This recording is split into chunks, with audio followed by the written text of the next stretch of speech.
दोस्तों कैसे हैं आप लोग? उम्मीद करता हूँ आप लोग अच्छे होंगे। आज मेरे पास एक एलईडी टीवी का मदरबोर्ड रिपेयर होने के लिए आया हुआ है। इस मदरबोर्ड का जो एसएमपीएस सेक्शन है वो खराब हो चुका है और ये पूरी तरीके से डेड है। इसको किस तरीके से रिपेयर किया जाएगा आज इस वीडियो में मैं आपको बताऊंगा। तो यहाँ पर देख सकते हैं इसका जो मेन पावर सेक्शन है, ये इतना हिस्सा पूरा आप देख रहे हैं, ये लाइन पूरी बनी हुई है, 2 लाइन्स। ये इसका पावर सेक्शन है। जहाँ पर हॉट लिखा हुआ है, ये इसका पूरा पावर सेक्शन है। ये इसका प्राइमरी सेक्शन भी आप कह सकते हैं, एसएमपीएस सेक्शन भी कह सकते हैं।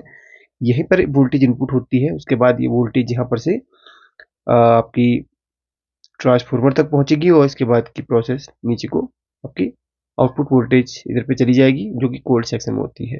इसकी जो प्रक्रिया होती है थोड़ा सा समझिए, उसके बाद मैं आपको बताऊंगा। तो यहाँ से वोल्टेज इनपुट होती है, फ्यूज से होते हुए, एक कॉइल पे होते हुए, फिल्टर होते हुए यहाँ पर पहुंचती है आपकी रेक्टिफायर पे, जो कि एसी को डीसी बना देता है वोल्टेज को। और इसके बाद जाती है आपकी, यहाँ पर एक मॉसफेट लगा होता है। मॉसफेट उसको स्विचिंग करवाता है और उसको एक फ्रीक्वेंसी बनाकर इस ट्रांसफार्मर को देता है। और ये ट्रांसफार्मर क्या होता है, हमेशा जैसे आप जानते हैं फ्रीक्वेंसी पे ही काम करता है, एसी पे काम करता है, तो इसको एक फ्रीक्वेंसी मिलती है। तो ये वोल्टेज को क्या करता है, स्टेप डाउन करवा के अलग अलग वोल्टेज जैसे कि जितनी रिक्वायरमेंट होगी आउटपुट में देता है।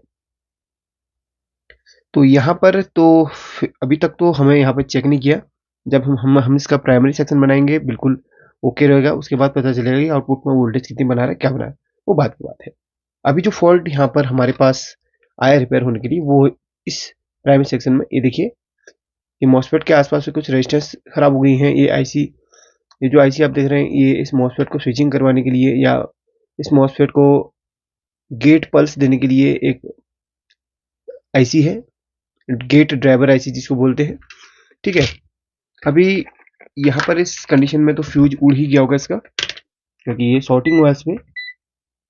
फिर भी मोटे मोटे तौर पे हम सारी चीजें देख लेते हैं। इसके पीछे ये सील लगी हुई है, तो इसको उतार लेता हूँ पहले मैं। ये यहाँ पर ये बने हुए ना लॉक, इसको निकाल के इसको बाहर निकालता हूँ। यहाँ पर जला भी है, देख रहे हैं। तो फाइनली यहाँ पर इसको खोल के पूरा सफाई भी कर दिया है। यहाँ पर काफी डस्ट वगैरह थी, जब बोर्ड मेरे पास आया था तो उसमें काफी डस्ट थी। तो मुझे लगता है कि इसी पे ये टीवी रहा होगा जहाँ पर काफी ज्यादा धूल वगैरह होती है। अब सबसे पहले हम फ्यूज को चेक करेंगे। यहाँ से वोल्टेज इनपुट हुई, ये डब्बी आप देख रहे हैं ना, ये फ्यूज है। फ्यूज तो अभी ओके ही है। चलिए, वैसे फ्यूज ओके होने से कोई फायदा नहीं, क्योंकि आगे तो खराबी है ही। अब यहाँ पर जो मॉसफेट लगा हुआ है, ये देख सकते हैं, ये मॉसफेट है। इस मॉसफेट की टेस्टिंग करते हैं हम। वो तो कंप्लीटली शॉर्ट है। अब यहाँ पर हम करेंगे क्या कि इसकी जगह पे एक अगर आपको ये मॉसफेट मिलता है और यहाँ पे जो रेजिस्टेंस वगैरह लगी हैं, इनमें कुछ नंबर्स वगैरह होंगे, इनकी रेजिस्टेंस की कुछ वैल्यूज होंगी।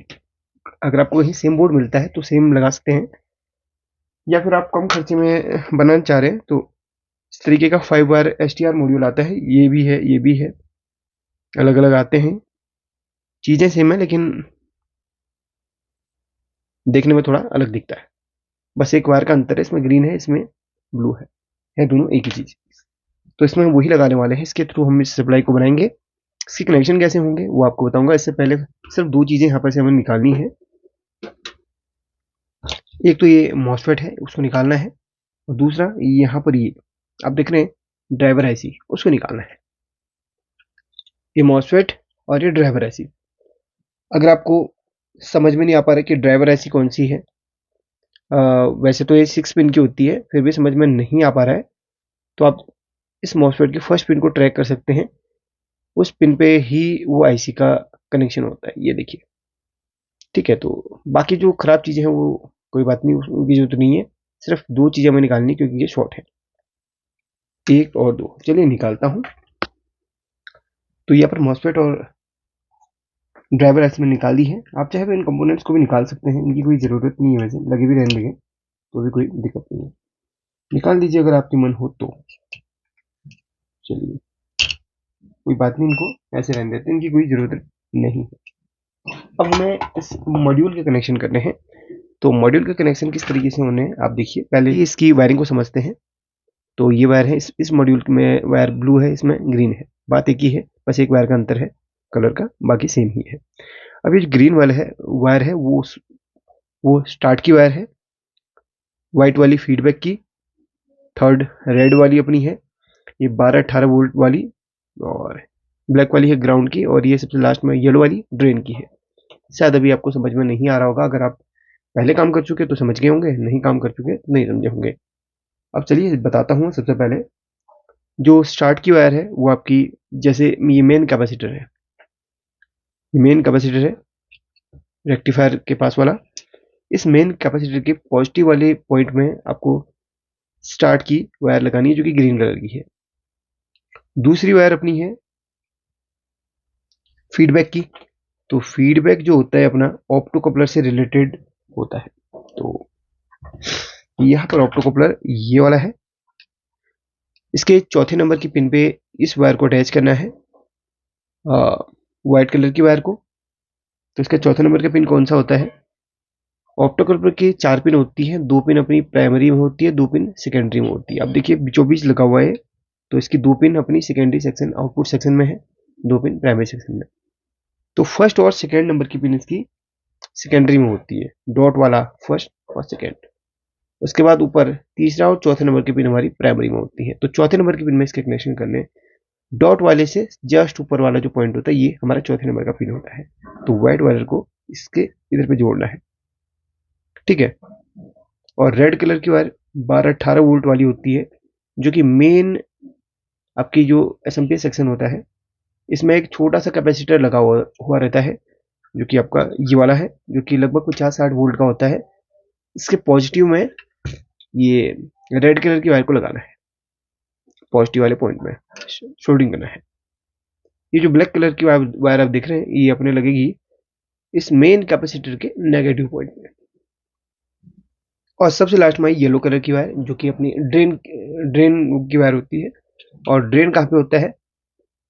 ये जो मॉसफेट लगा हुआ है इधर पे, इसका सबसे बीच वाला जो पॉइंट होता है ऊपर इसके टॉप में, इससे अटैच रहता है ये।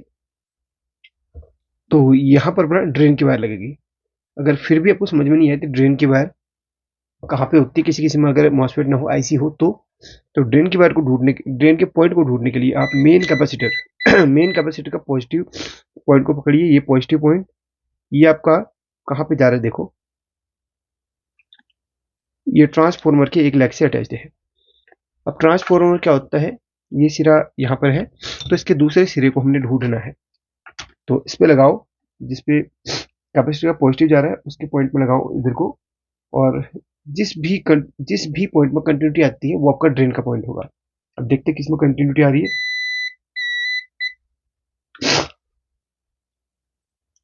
इनमें नहीं आ रही, इनमें थोड़ा सा कैपेसिटर चार्ज होगा तो हल्का सा बीप वगैरह बंद हो गया। इसमें फुल कंटिन्यूटी आ रही है, तो ये आपका ड्रेन पॉइंट है 101%। अब इसे कंफर्म करने के लिए हम देखिए मॉसफेट के इस वाले के साथ में चेक करेंगे, क्या यही ड्रेन का पॉइंट है, तो कंटिन्यूटी देना चाहिए। देखिए यही ड्रेन का पॉइंट है। तो इस तरीके से ड्रेन का पॉइंट ढूंढा जाता है। अगर आपके उसमें मॉसफेट ना हो या कोई आईसी लगी हो, तो कैपेसिटर के पॉजिटिव वाले ट्रैक को देखें, वो ट्रांसफॉर्मर के एक जगह पे एंड होगा। उसका जो दूसरा सिरा है वही आपका ड्रेन पॉइंट होता है। दूसरे सिरे को चेक करना, जिसपे भी बज रही होगी वो दूसरा सिरा होगा, तो वो आपका ड्रेन पॉइंट होगा। चलिए अब इसके कनेक्शन करना शुरू करते हैं। कनेक्शन हम ऊपर की तरफ से कर लेते हैं। तो यहीं से शुरुआत करते हैं। जैसे मैंने आपको बोला था कि ग्रीन कलर का जो वायर है, पहले इसमें मैं फ्लक्स लगा देता हूँ थोड़ा थोड़ा।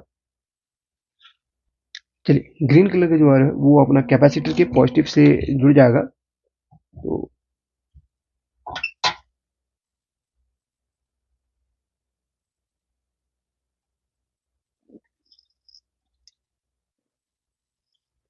तो ये देखिए ये कैपेसिटर के पॉजिटिव के साथ में हम इसको जोड़ लेते हैं। अब चलिए एक एक करके हम करते हैं। तो व्हाइट कलर की जो वायर है वो अपनी है यहाँ पर फीडबैक की। तो फीडबैक की वायर अपनी लगेगी ऑप्टो कपलर के चौथे नंबर की पिन से। तो ऑप्टो कपलर की चौथे नंबर की पिन ये वाली है, ये वाली। तो इसके पीछे जो ट्रैक जा रहा है वो हम कट कर लेते हैं। इसके पीछे एक ट्रैक जा रहा है ना, उसको हम कट कर लेते हैं। उस ट्रैक को हम वहां से हटा ही देते हैं, इसकी कोई ज़रूरत नहीं है। चौथे नंबर की पिन पे जो ट्रैक है ना, उसको हमने कट कर लेना इस तरीके से। कोई शार्प ब्लेड ले लीजिए, इस ट्रैक को कट कर दीजिएगा, इसकी ज़रूरत नहीं है। याद रखना, चौथे पिन पे जो ट्रैक होगा उसको कट करना है, अदर किसी ट्रैक को कट मत करना। तो अब हम इसकी चौथे नंबर की पिन पे हम व्हाइट वायर के कनेक्शन करते हैं, जो कि फीडबैक की वायर यहाँ पर है।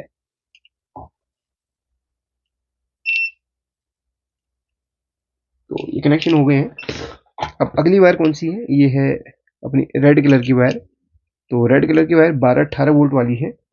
तो ये जो कैपेसिटर है, छोटा वाला कैपेसिटर आप देख रहे हैं, ये वाला, इसके पॉजिटिव के साथ में कनेक्शन करनी है। इसके पॉजिटिव के उसमें एक डायोड जुड़ी होती है, देखें।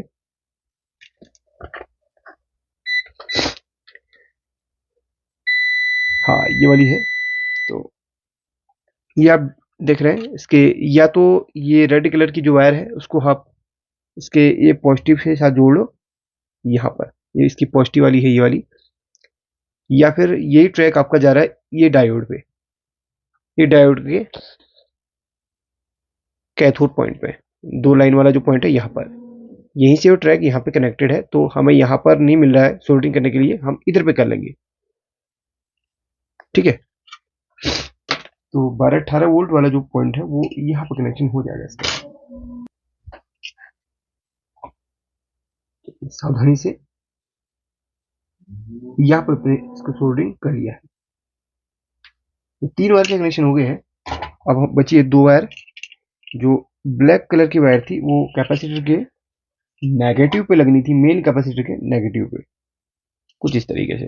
अब बची ड्रेन की, जो कि येलो कलर की वायर है। वो हमने जैसे बताया था मोसफेट के ड्रेन पॉइंट पे लगेगी।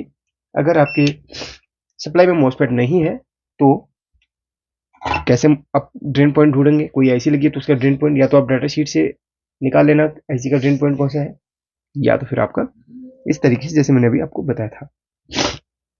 तो ये कनेक्शन हो गए हैं अपने।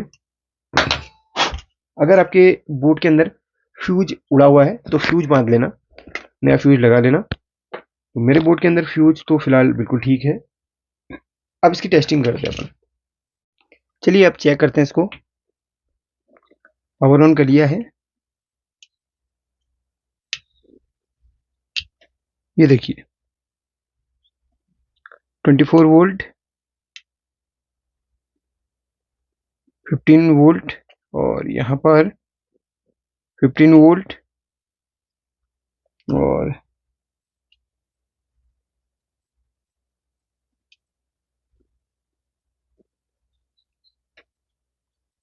3.3 वोल्ट।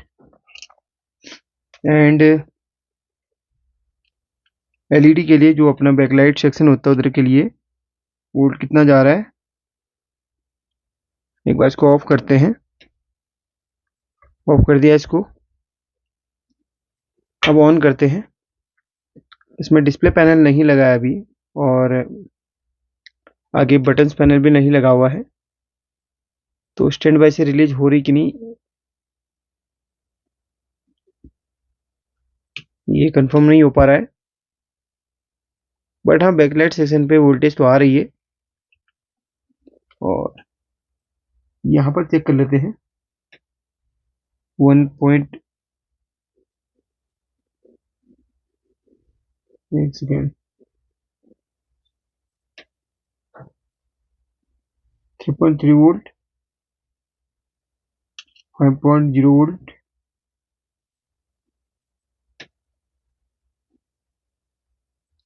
यहाँ पर वोल्टेज 1.8 थोड़ा सा फ्लैक्चुएट हो रही है।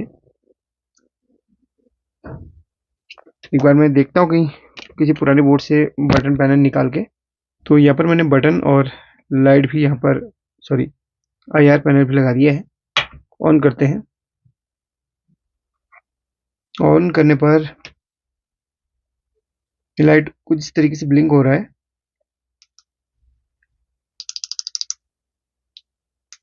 एक बारी और बटन की कंडीशन क्या है ये तो पता नहीं, इसको शॉर्ट करके देखते हैं एक बारी।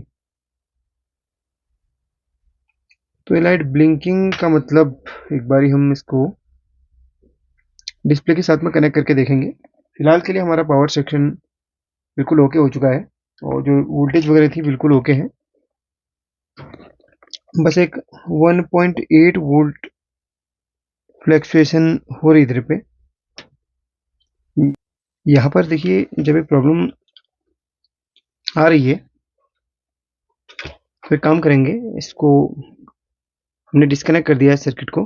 हम एक्सटर्नली 12 वोल्ट देंगे इस पॉइंट पे, ठीक है। क्या ये प्रॉब्लम फिर भी आ रही है कि नहीं, ये कंफर्म करने के लिए ये लाइट है और ये बटन पैनल है और 12 वोल्ट एक्सटर्नल सोर्स से हम देंगे। लाइट ऑन हो गई है, ब्लिंक नहीं कर रही है, सिर्फ ऑन हो रही है, बिल्कुल ओके है। पावर स्टैंड बाय से इसको रिलीज करते हैं, रिलीज भी हो गया है, बहुत अच्छी बात है। अब ये कंफर्म करने के लिए कि ये प्रॉपर वोल्टेज बना रहा है कि नहीं, इसको हम 1.8 वोल्ट की और अदर सभी वोल्टेज चेक करते हैं जो होनी चाहिए। इस रेगुलेटर पे बिल्कुल फिक्स 1.8 वोल्ट, 3.3 वोल्ट, बिल्कुल ओके है।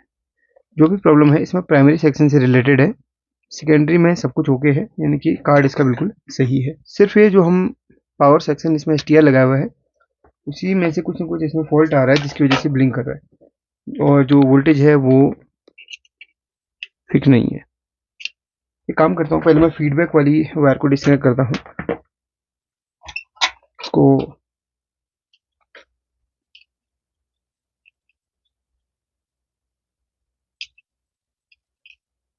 फीडबैक वाली वायर को मैंने डिस्कनेक्ट कर दिया है और अब चेक करूंगा वोल्टेज कितनी आ रही है।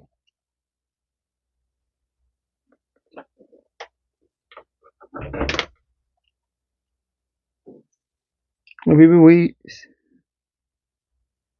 देखिए वही बता रहा है दिक्कत। मेरे ख्याल से फीडबैक में कुछ ना कुछ प्रॉब्लम है, या तो इनका ऑप्टो कपलर खराब है इसमें, या तो अपना एसटीआर मॉड्यूल में ही कुछ प्रॉब्लम है। तो काम करता हूँ, ऑप्टो कपलर को ही मैं चेंज कर लेता हूँ। एक सेकंड पहले मैं इसमें देखता हूँ इसकी थर्ड नंबर की पिन पे वोल्टेज पहुंच रही कि नहीं।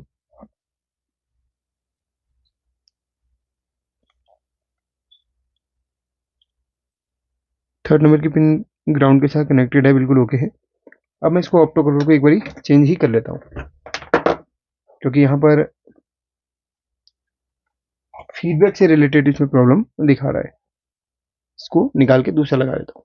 ये रहा ऑप्टो कपलर, इसको लगाने वाले हैं, ये पुराने वाला है, उसमें एसएमडी लगा हुआ था, तो इसको हम इस तरीके से मोड़ लेंगे ताकि वो बोर्ड पे सही तरीके से फिट हो जाए।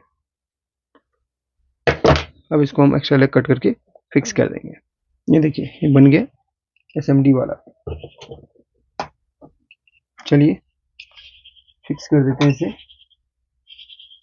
जैसे इसमें लगाता हूँ बिल्कुल वैसे हम लगा देंगे। तो फाइनली ऑप्टो कपलर मैंने लगा लिया है, इसको ऑन करते हैं। ऑन करते ही लाइट ऑन होती है। अब इसको हम स्टैंड बाय से रिलीज करते हैं, हो चुकी है। अब हम सारी वोल्टेज चेक करते हैं जो अपनी ड्रॉप करी थी। 1.8 वोल्ट स्टेबल है, 3.3 स्टेबल है, 5 स्टेबल है। तो सारी जो वोल्टेजेज हैं वो ठीक हो चुकी हैं। 12 वोल्ट स्टेबल है, स्टेबल है, स्टेबल है।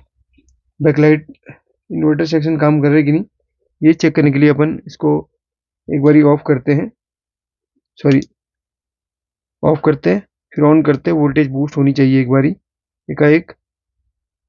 देखिए बूस्ट होकर 80 वोल्ट तक पहुंची है, इसका मतलब इन्वर्टर सेक्शन भी काम कर रहा है। ध्यान से देखेंगे, स्टैंड बाय से अभी रिलीज करता हूँ इसको, वोल्टेज एकाएक बूस्ट होगी। ये देखिए 85 वोल्ट तक पहुंची, इसका मतलब अपना बैकलाइट इन्वर्टर सेक्शन भी काम कर रहा है। सब कुछ यहाँ पर ओके हो चुका है। खराबी क्या थी, पावर सेक्शन में खराबी थी, साथ में ऑप्टो कपलर मुझे चेंज करना पड़ा। तो काफी बार होता क्या है, ऑप्टो कपलर है ना सही दिखता है, चेक करेंगे तो भी आपको एक आइडिया नहीं चल पाएगा लेकिन इंटरनली अगर ख़राब होगा तो फीडबैक सेशन वर्क नहीं करने की वजह से वोल्टेज अनस्टेबल हो जाएगी।